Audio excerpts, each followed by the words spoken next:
చాలా సింపుల్‌గా చేసుకునే ఈ రెడ్ చట్నీ మాత్రం అన్నం, దోసల్లోకి మాత్రం సూపర్‌గా ఉంటుందండి. తినే కొద్దీ ఇంకా తినాలనిపిస్తుంది.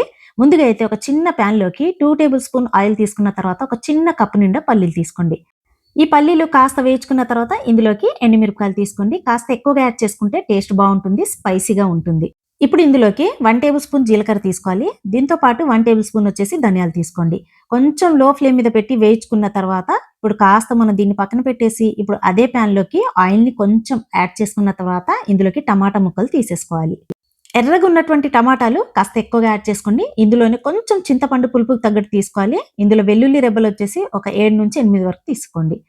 ఇప్పుడు టమాటాని బాగా మెత్తగా మగ్గించుకోవాలి. ఇప్పుడు కాస్త మనం దీన్ని పక్కన పెట్టేసి మిక్సీ జార్‌లోకి మనం వేయించుకున్నటువంటి పల్లీలు, దీంతో పాటు ఎండుమిరపకాయలు, కొంచెం ఉప్పుని వేసి ఈ విధంగా మెత్తగా గ్రైండ్ చేసేసుకోవాలి. ఇప్పుడు టమాటాల్ని ఇందులోనే వేసేసుకొని కోర్స్‌లాగా గ్రైండ్ చేసేసుకోవాలి. చూసారు కదా! చాలా సింపుల్‌గా అన్నం మరియు దోసల్లోకి అద్దిరిపోయే రెడ్ చట్నీ మాత్రం రెడీ అయిపోయినట్టే. మరి మీకు నచ్చితే తప్పకుండా లైక్ చేయండి. Thanks for watching friends.